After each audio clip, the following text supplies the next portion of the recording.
ലോകത്ത് ഒരാൾക്കും എത്തിപ്പിടിക്കാൻ കഴിയാത്ത വിധം മഹോന്നതമായ സ്ഥാനത്തുള്ളവനാണ് ഒരർത്ഥം.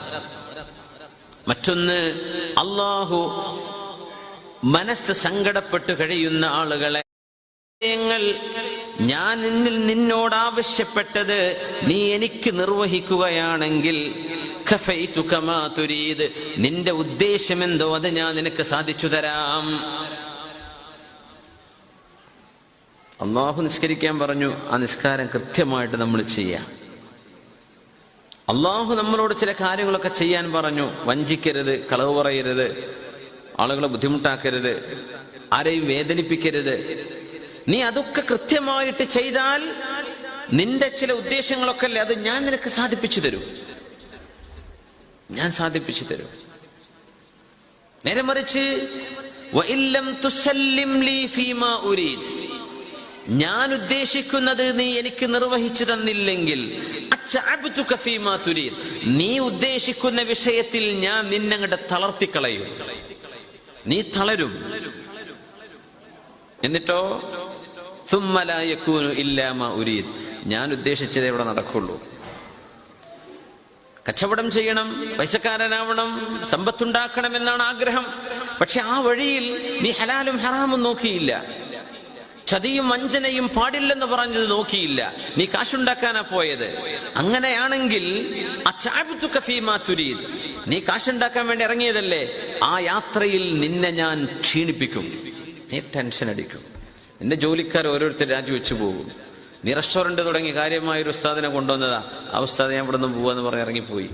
നീ കാര്യമായ ചില പ്ലാനിങ് ഒക്കെ ചെയ്തിരുന്നു, അതൊക്കെ താറുമാറായി കഴിഞ്ഞു. നീ പ്ലാൻ ചെയ്ത പോലെ നീ ടെൻഷൻ അടിക്കും, രാവും പകലും, നിനക്ക് ഉറക്കമില്ലാതെ നീ നടക്കും. പിന്നെയോ ഞാൻ ആ കണക്കാക്കിയത് അവസാനം നടക്കുള്ളൂ. സുമ്മ ലാ യകൂനു ഇല്ലാ മാ ഉരീദ്, അല്ലാഹു എന്ത് തീരുമാനിച്ചു അതേ ഇവിടെ നടക്കുള്ളൂ.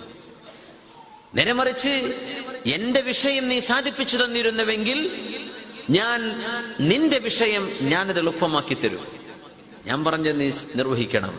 ഇങ്ങനെ ഒരു പ്രഖ്യാപനം അല്ലാഹു റബ്ബുൽ ഇസ്സത്ത് ചെയ്തിട്ടുണ്ട്. ഫറോവയെ സംബന്ധിച്ച് ഖുർആൻ അതാണ് മനസ്സിലാക്കി തന്നത്. അവൻ പറഞ്ഞു അന റബ്ബുകുമുൽ അഅല, ഞാൻ നിങ്ങളുടെ ഏറ്റവും വലിയ പടച്ചവനാന്ന് പറഞ്ഞ ആളാണ് ഫറോവ. ഫിർഔൻ, റംസീസ് രണ്ടാമൻ. ബനു ഇസ്രായേലുകളിൽ പെട്ട ഒരു കുട്ടി, ഒരു ആൺകുട്ടി ജനിക്കുകയും ആ കുട്ടി കാരണം എന്റെ അധികാരം നഷ്ടപ്പെടും എന്ന് ഫറോവ സ്വപ്നം കണ്ടപ്പോഴേ, തന്റെ അധികാരം നഷ്ടപ്പെടുമെന്ന് സ്വപ്നം കണ്ടപ്പോഴേ അയാൾ എന്ത് ചെയ്തു? ഇസ്രായേൽ മക്കളിലെ എല്ലാ ആൺകുട്ടികളെയും കൊല്ലാൻ ഉത്തരവിട്ടു. യുഖത്തിലു അബ്നാഅക്കും വയസ്തഹയി നിസാഅക്കും. പേറ്റുനോവിന് പോകുന്ന പെണ്ണുങ്ങൾ പറഞ്ഞു കൊടുക്കണം പോലീസുകാർക്ക്, എന്നാ ദാ ഇവിടെ ജനിച്ച കുട്ടി ആൺകുട്ടിയാണ്. ആ നേഴ്സ് പേറ്റുനോവെടുക്കുന്ന പെണ്ണ് പോലീസുകാർക്ക് അറിയിപ്പ് കൊടുത്തില്ലെങ്കിൽ അവളെ അവിടെ വെച്ച് കൊല്ലപ്പെടും. അതുകൊണ്ട് എല്ലാ പെണ്ണുങ്ങളും പറഞ്ഞു കൊടുക്കും. പക്ഷെ സയ്യിദുനാ മൂസ നബി അലൈഹിസ്സലാം അതിന്റെ ഇടയിൽ വളർന്നു. എങ്ങനെ? കൊല്ലണമെന്ന് ഉത്തരവിട്ട അതേ ഫിർഔന്റെ വീട്ടിൽ അള്ളാഹു വളർത്തി മൂസ നബി അലൈഹിസ്സലാമിനെ. നീ വിചാരിച്ചത് എല്ലാ കുട്ടികളെയും കൊന്നുകളഞ്ഞാൽ നിന്റെ അധികാരം നഷ്ടപ്പെടില്ല. ആ നിന്റെ അധികാരം നഷ്ടപ്പെടുത്തുന്ന കുട്ടിയെ നിന്റെ ചെലവിൽ ഞാൻ വളർത്തും. ഇതാണ് അള്ളാഹുവിന്റെ തീരുമാനം. അതാണ് അള്ളാഹു ജബ്ബാറാണെന്ന് പറയാൻ കാരണം. വഅൽഖൈതു അലൈക മഹബ്ബതൻ മിന്നി, മൂസ നബിയെ നിങ്ങളെക്കുറിച്ചൊരു സ്നേഹം ഞാനാണ് ആസിയ ബീവിയുടെ മനസ്സിലിട്ട് കൊടുത്തത്. ആസിയ ബീവി പറയാൻ ഖുർറത്തു ഐനിൻ ലീ വലക്, നല്ല കുട്ടിയല്ലേ, പാവം പിഞ്ചു പൈതലല്ലേ, നമുക്ക് കൺകുളിർമയായി, നമുക്കൊരു സന്തോഷത്തിന് വകയായെങ്കിലോ. ഖുർറത്തു ഐനിൻ ലീ വലക്, ആ ഒരു സ്നേഹം ആ പേടകത്തിലൂടെ ഒഴുകി വന്ന നബിയുല്ലാഹി മൂസ നബി അലൈഹിസ്സലാമിനോട് ആസിയ ബീവിക്ക് തോന്നിയില്ലായിരുന്നുവെങ്കിൽ ആ കുട്ടി നഷ്ടമായി. ഫറോവയുടെ കൊട്ടാരത്തിൽ അല്ലാഹു വളർത്തി. അവൻ പേടിച്ചിരുന്ന അതേ കുട്ടി ഫറോവയുടെ മടിത്തട്ടിലാണ് അല്ലാഹു വളർത്തിയത്. എന്നിട്ട് അധികാരം അല്ലാഹു മൂസാ നബി അലൈഹിസ്സലാമിനെ കൊണ്ട് അവനിൽ നിന്ന് പിടിച്ചു വാങ്ങുകയും ചെയ്തു. അവനെ മുക്കി കൊല്ലുകയല്ലേ അല്ലാഹു തആല ചെയ്തത്.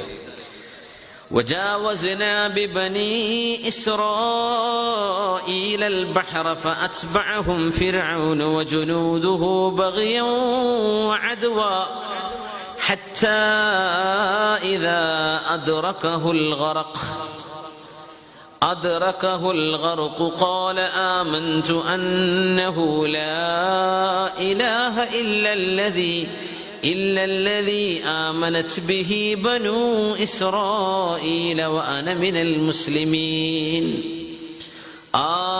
الآن وقد عصيت قبل وكنت من المفسدين. ബനു ഇസ്രായേലുകാരെ കടലും കടത്തി കൊണ്ടുപോയി അല്ലാഹു റബ്ബുൽ ഇസ്സത്ത് ചെങ്കടലിലൂടെ.